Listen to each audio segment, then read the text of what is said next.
लोगों ने इनकी बात मानना बंद कर दिया है, इनकी बात सुनना बंद कर दिया है। मोदी जी ऑस्ट्रेलिया में बोलते हैं 300-400 लोग इनको यूट्यूब प्लेटफॉर्म्स पर देख रहे हैं, बड़े बड़े चैनलों के।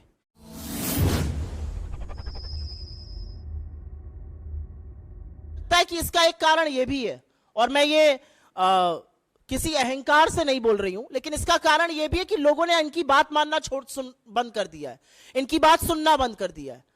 मोदी जी ऑस्ट्रेलिया में बोलते हैं 300-400 लोग इनको यूट्यूब प्लेटफॉर्म्स पर देख रहे हैं, बड़े बड़े चैनलों के।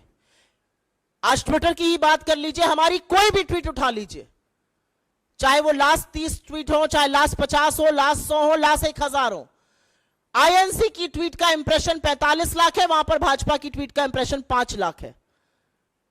हम अच्छा लिख रहे हैं, अच्छा कर रहे हैं, एक बात है, लेकिन यह भी सच है कि हम सच दिखा रहे हैं और लोग हमारी बात सुन रहे हैं, आपकी बात सुनने को कोई तैयार नहीं है। जो सालों तक पत्रकार के वेश में कांग्रेस पार्टी का एजेंडा चलाती रही, वो आजकल लोगों को पत्रकारिता सिखाती है। बताओ बताओ वो कौन है? आज एक ऐसे अद्भुत प्रवक्ता की चर्चा करेंगे जिसे आपने हंसते मुस्कुराते कम ही देखा होगा, क्योंकि उनकी जिंदगी में कांग्रेस रूपी दुख जा ही नहीं रहा। जब भी मुस्कुराने की बारी आती है, कांग्रेस या तो हार जाती है या फिर राहुल गांधी बेचारे कुछ उटपटांग कर देते हैं। बहुत लोगों को लगेगा कि कांग्रेस प्रवक्ता सुप्रिया श्रीनेत के बारे में हम ऐसा क्यों कह रहे हैं, क्यों उनका चेहरा हमेशा तमतमाया हुआ ही रहता है। जरा उनका इतिहास भूगोल आप देख लेंगे तो आपको भी इस सवाल का जवाब मिल जाएगा। सुप्रिया श्रीनेत कांग्रेस की राजनीति करने से पहले पेशे से एक पत्रकार हुआ करती थी। इस देश में हजारों पत्रकार हैं, लेकिन किसी को भी कांग्रेस अपना आईटी सेल थोड़े ही न दे देती है। पत्रकार में चरण चुंबक वाली क्वालिटी होगी, तभी तो इतनी बड़ी जिम्मेदारी दी है कांग्रेस ने। साल 2019 में कांग्रेस ने उन्हें लोकसभा चुनाव का टिकट भी दिया और महाराजगंज लोकसभा से वो चुनाव लड़ने उतरी, लेकिन बुरी तरह हार गई। सुप्रिया श्रीनेत ने 18 साल तक पत्रकार के तौर पर काम किया। सुप्रिया श्रीनेत के करियर की शुरुआत इंडिया टुडे से हुई। बाद में वो एग्जीक्यूटिव एडिटर के तौर पर एनडीटीवी से जुड़ गई। जब वो सक्रिय राजनीति में शामिल हुई तो वो टाइम्स ग्रुप के ईटी नाउ में कार्यकारी संपादक थी। दिल पर हाथ रखकर हमें एक बात का जवाब दीजिए, बहुत सारे पत्रकार चुनाव लड़ना चाहते हैं, लेकिन चुनाव लड़ने के लिए पैसा और टिकट चाहिए होता है। अगर आप किसी पार्टी से इन्फ्लुएंस नहीं है तो कोई पार्टी आपको कैसे टिकट दे सकती है। ऊपर से रही पैसे की बात, तो परिवार के पास जब तक समर्थ ना हो तब तक चुनाव लड़ना आसान नहीं। सुप्रिया श्रीनेत के पास दोनों था। इनके पिताजी कांग्रेस के सांसद रह चुके हैं और सुप्रिया मैडम उनकी सांसदी के वरदान से बड़े बड़े जगहों पर नौकरी पाती रही और पत्रकारिता के नाम पर कांग्रेसी एजेंडा चलाती रही। रुतबा और रौला कायम रहा, घर में कभी संघर्ष देखा नहीं। पिताजी की लाडली होने की वजह से हर चीज सिर्फ एक बार कहने पर मिल गई, इसलिए छोटे लोगों से विनम्रता से नहीं बल्कि अकड़ कर ही बात करना सीखा है।